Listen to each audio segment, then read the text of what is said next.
It is Tuesday, January 20th, 2026. Mm-hmm.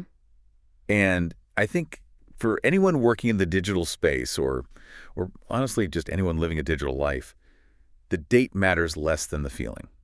The internet feels fundamentally different today than it did, 3, maybe 4 years ago. Yeah. It's tighter, it's more gated. It's definitely less of a free-for-all. I mean, the walls have gone up. Right. For sure. Right. And that's really the core of what we're unpacking today. Yeah. We're looking at this massive collision that's finally happened, this head-on crash between data privacy and AI ethics. Yeah. For a long time, back in the early 2020s, those felt like separate swim lanes. Privacy was for the lawyers, right? And AI was for the tech bros. Or they were just boxes you checked. You had a privacy policy link in the footer that nobody ever read, and you had an AI tool that you played with for efficiency. They weren't seen as the core engine of the business. But today, in 2026, you can't separate them. And that's the premise of the research we're diving into. This isn't just about compliance anymore. It's about the actual mechanics of how you talk to customers and, frankly, how you keep your brand from imploding. That's the reality. Marketing used to be this game of extraction. It was mining. You went out, you grabbed as much behavioral data as you possibly could by any means necessary, and you monetized it. Transparency was, optional. The grab-and-go strategy. Exactly. But that strategy is effectively dead. The new currency isn't data volume anymore. It's trust. And I know that sounds like a platitude, but in the current market, it's actually a technical metric. So to guide us through this massive shift, we're doing a deep dive into a white paper. It's titled The Guide to Data Privacy and AI Ethics in Marketing in 2026. It's published by a group called BusySeed. Now, these guys call themselves growth architects, which is a title I usually roll my eyes at. But looking at their track record, they've been in the trenches for over a decade. They have. And what's interesting about BusySeed is that they work with the full spectrum. I'm talking Fortune 500s all the way down to local businesses. Their focus is strictly revenue. So when they write a paper about ethics, they aren't doing it to be moral philosophers. They're doing it because the unethical way, or let's just say the old way, has become a liability. That is a key distinction, isn't it? We aren't here to preach about being good. We're here to talk about responsible growth. The mission for this deep dive is to figure out how you market effectively in a world that is driven by AI, but is finally, legally and socially, putting privacy first. It's the paradox of 2026. We have the most powerful tools in history and at the same time, the strictest rules we've ever seen. We have so much to get through. We need to dissect the cookie U-turn, which I still think is the biggest misdirection in tech history. We need to talk about why hyperpersonalization is now a dangerous game, and we need to figure out why your AI might be getting you sued. Let's get into it. I want to start by setting the scene properly. Because if we rewind to, say, 2023 or 2024, the Wild West analogy gets thrown around a lot, but it really was accurate. Yeah. If you were a marketer then, behavioral data was just an open buffet. It really was. You could track a user across the internet with just incredible granularity. You knew what news sites they read, what shoes they looked at, where they were physically located at the very moment. You could build these intricate profiles without the user ever really consenting to it. Well, they consented, right? They clicked a banner they didn't read. They accepted a cookie banner they didn't read, and that was it. That was the permission slip. The performance, it was incredible. You could target left-handed golfers in Austin and actually get a result. Performance was the only metric that mattered. But that model collapsed. It didn't just fade away. It was dismantled by 3 very specific, very powerful pressures. Okay, walk us through those. What were they? First, obviously, the regulations. We had GDPR in Europe and CCPA in California. Those were the warning shots. They created the legal framework that basically said, you do not own this data. But laws are just paper until someone enforces them, right? Which brings us to the second pressure, the platforms. This is where the rubber met the road. Browsers and operating systems, Apple, Google, Microsoft, they just stopped playing ball. They started blocking tracking by default. And Apple's ATT was the big one. When Apple introduced app tracking transparency, it wasn't a law, it was a UI change, just a simple pop-up. But it wiped out billions in ad revenue overnight because the signal just poof, vanished. Okay, so you have regulations, you have the platforms locking down. What's the third pressure? The people. Consumer awareness spiked. There was a pivotal study from the Pew Research Center back in 2024 that the white paper cites. They found that the vast majority of people were concerned about how companies use their personal info. But here's the really interesting part. Go on. That concern didn't just creep up, it skyrocketed specifically when they knew AI was involved. That's an important psychological distinction. I think people would kind of resign themselves to, okay, a database has my name, but an AI is analyzing my psychology. That just feels different. It feels predatory. It shifts the dynamic from storage to surveillance. And the consequence of these three things, the regulations, the platform lockdowns, and this new consumer fear, is that access to data is restricted. Measurement is fuzzy. The tactics that were standard practice 3 years ago now carry massive reputational or compliance risk. So the landscape has shifted from performance at all costs to what, permission or nothing. That's the shift. Ethical data use is now a competitive advantage. If you can prove you aren't spying, people are actually more likely to engage with you. Let's talk about the gatekeepers then. Yeah. So you mentioned the platforms turning off the lights. The drama between Google and Meta in the last 2 years has been, well, significant. Drama is putting it lightly. It's been a chaotic restructuring of the entire ad ecosystem. Okay, let's start with Google. I remember distinctly, for years, the headline was "The Death of the Third-Party Cookie." Google promised they were killing it in Chrome. We all spent years prepping for the cookie apocalypse, and then 2025 happened. The cookie U-turn, it's one of the most fascinating capitulations in tech history, really. What actually happened there? Why did they blink? Well, it wasn't just blinking. It was a realization that their replacement didn't work. Google had been building this thing called the Privacy Sandbox, which was supposed to be a suite of tools that allowed for targeting without individual tracking. But the feedback from the industry, and specifically from regulators like the UK's Competition and Markets Authority, was that it was either anti-competitive or just technically insufficient. So I couldn't kill the cookie without also killing the ad economy, essentially. Exactly, or risking massive antitrust lawsuits. So in 2025, they pivoted. They kept third-party cookies technically alive, but they introduced a user choice model. That sounds like a bit of a euphemism. What does a user choice model actually look like for the average person browsing Chrome? It means that instead of the browser deciding for you, you get a prompt, a very clear one. You, the user, explicitly decide if you want to allow tracking cookies across your web experience. It put the kill switch in the hands of, the grandmother in Ohio and the teenager in Tokyo. And I'm going to assume, given the choice, most people hit no. The opt-out rates are massive. So technically, advertisers can still use cookies, but the pool of people you can actually track has shrunk to a puddle. You are completely at the mercy of that user choice. If they say no, you're flying blind. So what about the Privacy Sandbox? Is that just dead code now? It's largely deprecated. Reports from Adweek and others in 2025 confirmed that the major APIs were retired or just deprioritized. The industry simply didn't adopt them. So what we're left with in Google's ecosystem is a heavy, heavy reliance on aggregated measurement. Aggregated meaning? Averages. Groups. Meaning cohorts. Groups of people. They aren't tracking you, the host. They are tracking a group of people who look like the host. Oh. You get the forest, but you can no longer see the individual trees. Which brings us to Meta. Because Facebook and Instagram have had to reinvent themselves entirely since Apple cut off their data supply chain. Oh, the Apple effect, the lingering impact of ATT is still the defining constraint for Meta. When iPhone users started opting out of tracking at, a 90+% rate, Meta lost its eyes. There was a report in 2025 showing that signal volume, the actual data of who bought what, was down to critical levels. So how do they fix it? Because I have to say, I'm still seeing eerily accurate ads on my Instagram feed. They moved to aggregated event measurement. This is where we get into probabilistic modeling. Basically, Meta takes the very small group of people who did opt into tracking. They analyze that data deeply. Then they use AI to build models that predict what the millions of opt-out users are doing. So it's sophisticated guessing. It's highly accurate statistical projection. They are filling in the blank spots on the map with AI predictions. But, and this is the big one, that wasn't enough. They needed more first-party signal, which leads us to the major development of December 2025. The AI pivot. This is the part that feels like science fiction. In December 2025, Meta officially began using interactions with its AI assistant to inform ad recommendations across Facebook and Instagram. Okay, I want to be crystal clear on what this means. If I am chatting with the Meta AI, let's say I'm asking it for advice on training a new puppy. Then the system is capturing the intent and the context of that conversation. And shortly after, you're going to see ads for dog crates, puppy chow, and obedience schools in your feed. See, that feels significantly more intimate than just, I liked a page about dogs. A conversation is vulnerable. It implies a certain privacy. It does. And The Verge covered this extensively when it launched, noting the massive ethical gray area here.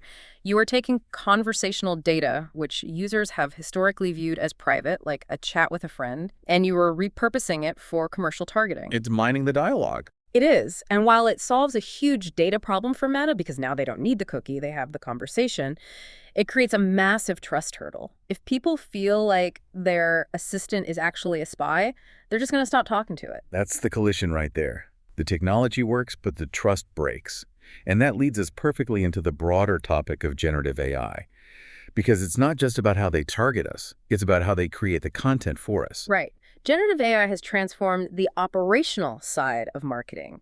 The allure is speed. We call it the speed trap. Oh, I get the temptation. I mean, you can write 10,000 emails, generate 100 blog posts, and interact with 1 million customers simultaneously. It's infinite scale. But speed creates risk. When you move that fast, you bypass all the traditional checks and balances.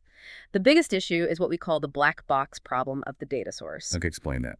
If you are using an AI tool to generate marketing copy or to answer customer service queries, do you know where that tool learned to speak? Was it trained on your proprietary internal data? Or was it trained on a scrape of the open internet? And if it's the open internet, it might have been trained on your competitors' data. Right. Or worse, sensitive personal information that was just out there. Exactly. If you don't know the origin of the data, you risk unintended exposure. You might be regurgitating someone else's copyrighted material or leaking your own company's secrets because you fed them into a public model. It seems like companies are realizing this the hard way. They are. Yeah. Gartner issued a warning way back in 2024 stating that companies using AI without clear governance are significantly more likely to face compliance issues and reputational harm. It's not a maybe. It's a probability.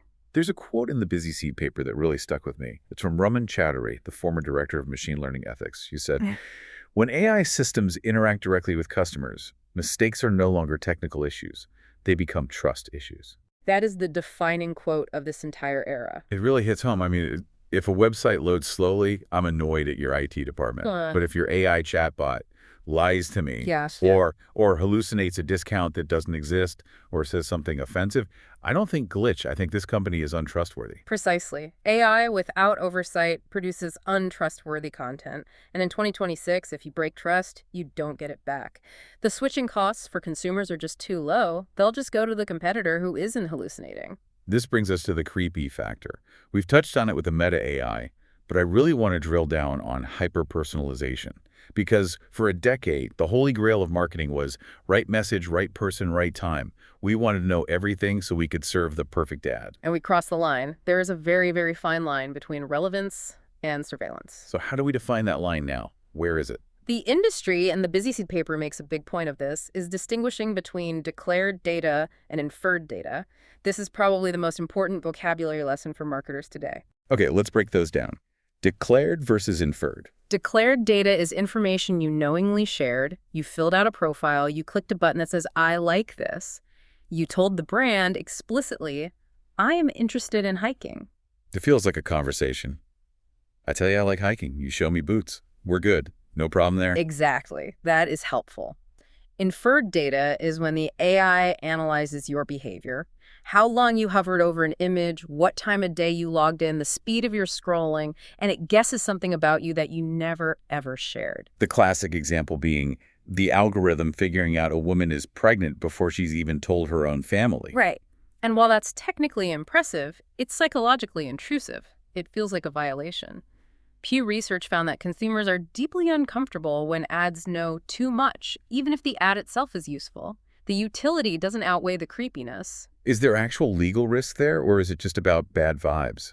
Oh, the legal risk is very real. The FTC issued warnings as far back as 2024, stating that using inferred data, especially when it's tied to sensitive attributes like health, political beliefs, or financial status, can expose companies to enforcement risk. So if you infer someone has a particular medical condition and then target them with ads based on that guess, you are walking into a minefield.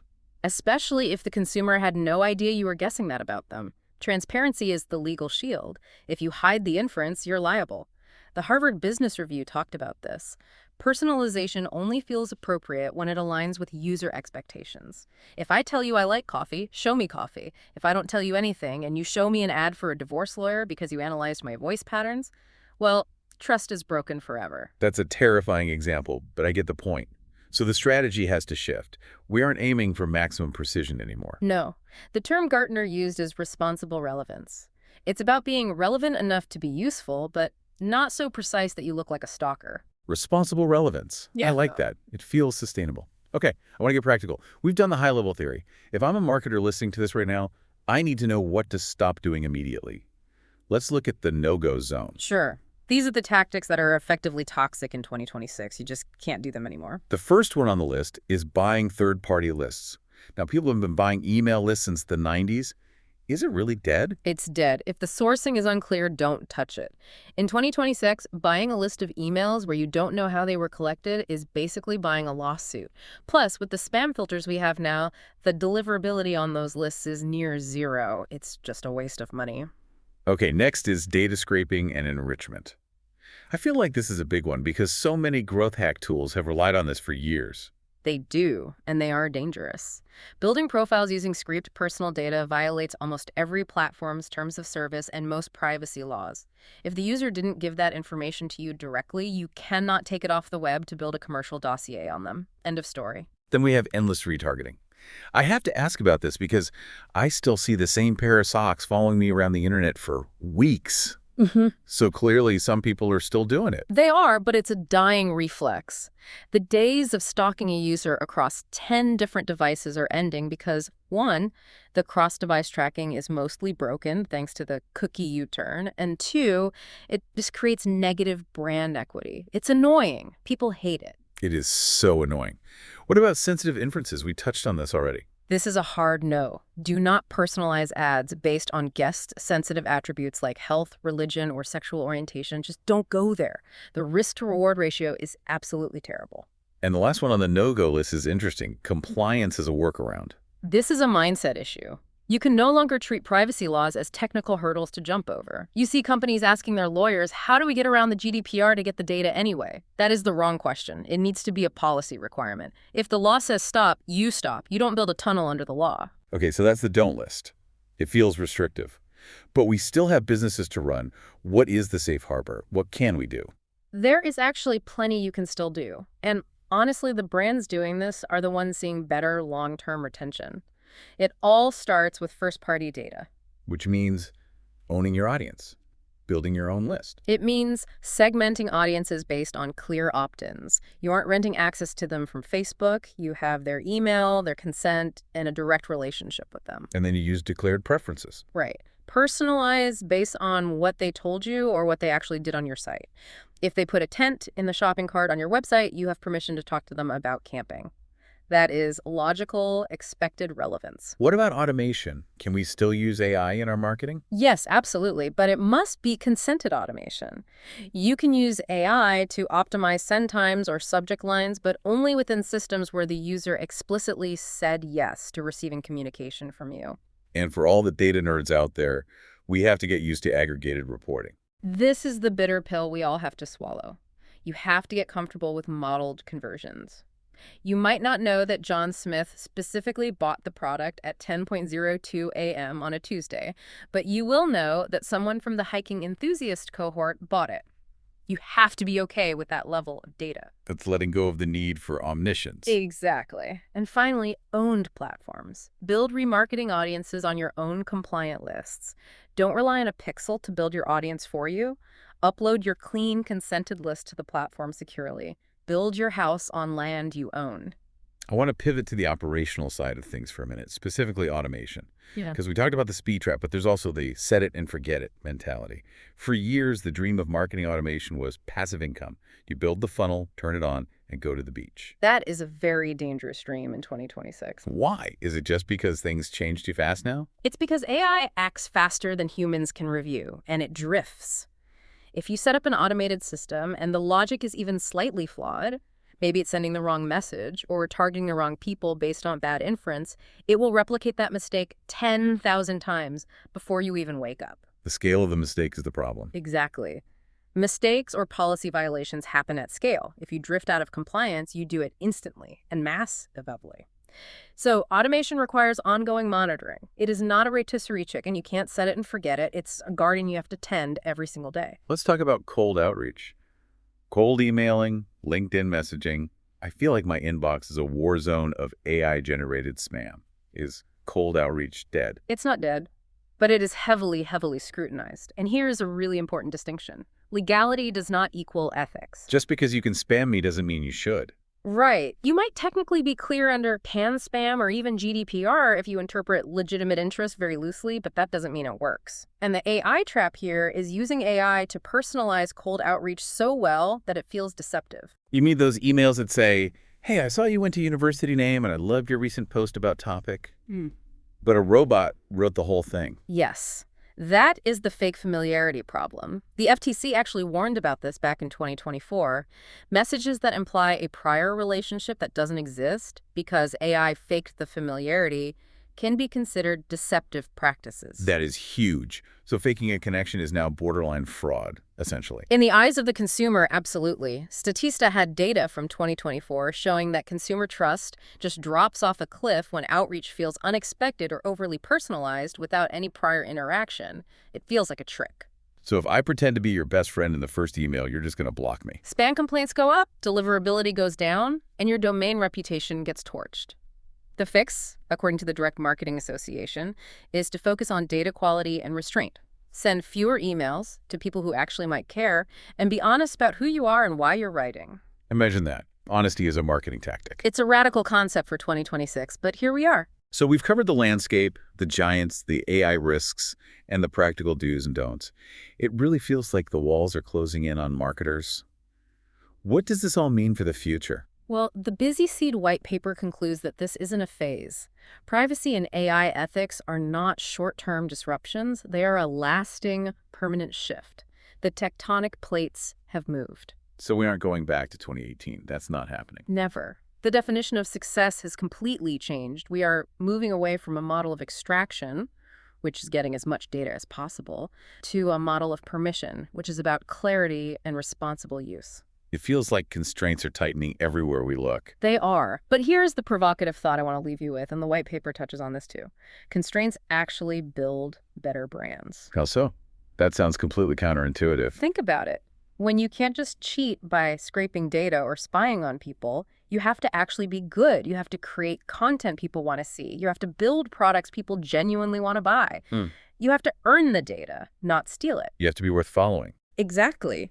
In an environment of information overload and creepy AI, trust is the only real driver of performance left. The strongest brands in 2026 will be the ones that accept these constraints early, rather than fighting them tooth and nail. So stop trying to outsmart the privacy laws and start using them as a way to prove you're trustworthy. That's the winning strategy. That's it right there. That's a powerful place to land. So here's my challenge to you listening right now. Audit your own data. Do you know where it comes from? Do you know exactly how you got that email address on your list? And more importantly, does your customer know? If the answer to any of those is no, you have work to do. You certainly do.